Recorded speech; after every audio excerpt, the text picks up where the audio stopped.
Hi viewers, welcome to LMS Solution. Today we are going to see about how to use switch flag in Simulink. Thanks for watching our videos. If you are watching our videos first time, kindly subscribe our channel and also click bell icon and turn on notification button for notification about upcoming videos. Let's start with implementation of switch flag in Simulink. For that, just we go to MATLAB main window. Here you can see that Simulink. You just click this button, it will open on that means it will open another pop-up window. Here just you go to choose blank model, just go to click blank model. In blank model, next you go to drag that switch plug from the Simulink browser. Here you can see that this is known as library browser, right? Just go to click this one. After clicking that, so you can go to that signal routing. The signal routing, you can see that switch block. This is switch block in the library browser. Just you go to take and paste in that block model. Now I am going to explain how to use switch block for generating the pulse, like pulse with periodic pulse. For that, I am going to use triangular wave. Just go to pick triangular generator, and I am going to here you can see that there are three inputs: input 1 and input 3. So this is used for that means transition between true case and false case. If condition is true, the upper that means the signal from this port will be allow in the output. If the condition is false, then the lower input that means this input will be for is allow in the output of the switch plug. That means the center port, this port will be act as a control port or a condition checking port. Based upon condition we are provided in the switch plug. The switch plug when we allow the upper signal or the lower signal. If condition is true, it allow the upper signal. Condition is low, it going to allow the lower signal. Here you can see that once you double this block, you can see that the option available in the switch block. Here you can see that different options. E2 is greater than or equal to threshold. E2 greater than threshold. E2 is not equal to 0. You can use any kind and these three conditions. I'm going to use E2 is greater than threshold value, and then I'm going to fix the duty cycle here because we are going to use that the switch cage switch block for the generating periodic pulse, that means pulse with modulation signal. So I'm going to fix the duty cycle which is equal to 0.2 here, 0.2. I'm going to connect this triangular wave in the control port. What happen whenever the signal that means triangular wave is crossed that 0.2, it will be allow the first signal. If the triangular wave goes to less than 0.2, it going to be allow the lower signal. Here I'm going to generate the pulse, stitching pulse, periodic pulse. Here I'm going to use another block, nothing but constant block. I'm going to use constant block here, and then I'm going to use another constant here, and then I'm going to change this constant equal to 0. When condition is true, it will allow 1 in the output end. Condition is false, it will be allow 0 in the end from this switch case. Okay.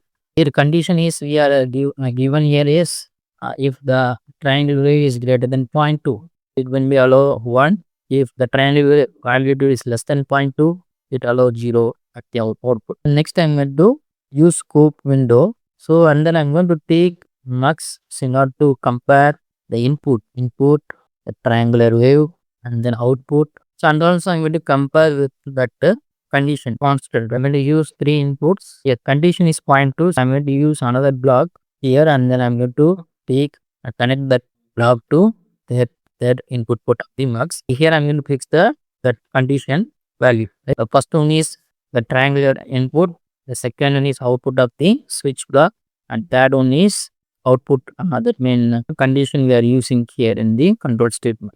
Next I'm going to configure this triangular wave. Here just I'm going to use 1 kilohertz. Then you need to check the results. So this is the that mean control concept for generating pulse by using switch block. And now I'm going to simulate this model. Before simulating model, I'm going to change the color of that scope. Now we can see the results. So here you can see the results. The condition value is 0.2. When the triangular wave cross that 0.2, above 0.2, that means it going to be allow the signal 1. Output will be equal to 1. When the triangular wave is less than 0.2, the output will be equal to 0. Based upon this condition, we are generating the pulse. This is known as the pulse width modulation. The pulse width modulation is generated based upon that switch block in the Simulink model. Now I'm going to change the condition and then you got to check the output. I'm going to change to 0 now.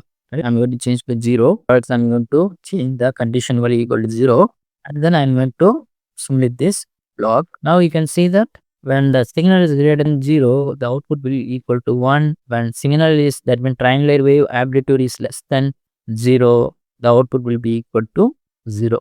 Next, I'm going to change the condition. Here, I'm going to change the condition to minus 0.5 and I'm going to change this also 0.5. Now, we are going to check the result. Now, we can see that when the value is less than minus 0.5, the signal comes to 0 here. And the signal, that means the triangular wave amplitude less than 0.5 minus 0.5, the signal will be 0. When signal is greater than minus 0.5, we will get the output equal to 1. Based upon this and that condition value, the pulse width going to be changed. So it is known as pulse width modulation. Here we are going to keep that total time constant. Just you have to vary in the on time, either on time or off time, based upon that condition value. This is known as a pulse width modulation. That condition value known as, we can call it as a duty cycle. That means on time divided by total time. This is the use of this switch block. Here we use that switch block for that generating the pulse. That means pulse width modulation signal based upon condition. Next, you have to implement the switch block based upon if then how we can implement the same switch block implementation function in the coding. For that, I'm going to go to library browser and then go to user function, and here you can see the MATLAB function, right? Just you have to take the MATLAB function. Here you need to receive three input control input U and then you will get output here. I'm going to click this one. This is a control input triangular wave. This is our output from that MATLAB function. I'm going to write the code for this. Here I'm going to check the condition. If U is greater than 0.2, okay, then the Y equal to 1, else the Y equal to 0, and I'm going to complete the statement. If U is greater than 0.2, that means the triangular amplitude is greater than 0.2, the output should be equal to 1. When the U is less than 0.2, the output equal to 0. This is the implementation of that switch block in the coding.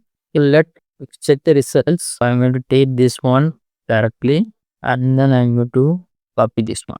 Input, output, and then the control value, and then here the condition value is 0.2. That we check the results of both.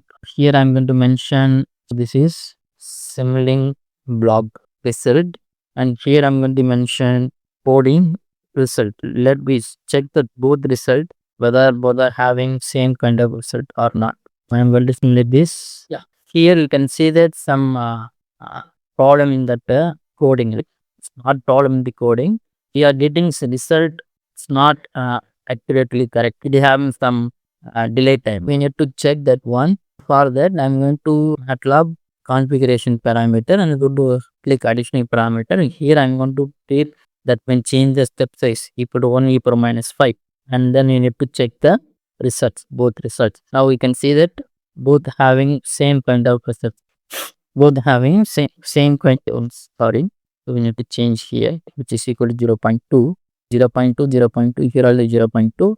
Here you can simulate now. Now you can check the result of both. Now you can see that the result of both block, that means the result of Simulink block of switch and result of MATLAB coding. So both are having same kind of results. Initially we are not getting exact result in the coding. So this is because of that Campbell time. So if you are getting this kind of results, first you go to that configuration property and then go to addition parameter, and then you can see this is change to 1 e power minus. In default the value is 1 e power minus 4, I think so. But you can reduce that maximum step size. Okay, that means 1 e power minus 5 or 1 e power minus 6, and you will get the proper result in the output. I'm going to change the value. So I'm going to change to the value to minus 0. Here also minus 0.5, and here also you have to change minus 0.5. Next I'm going to check the results. Now you can see that both. That means the output of Simulink block and output of coding both are having same kind of results. This is the working of stitch block in the MATLAB Simulink. Thanks for watching our videos. If you are watching our video first time, right, kindly subscribe our channel and also click bell icon and turn on notification for notification about upcoming videos. And also, if you want to any explanation for any Simulink block, kindly comment in the comment section. We will implement that one and then demonstrate that concept for you. Thank you so much. Bye bye.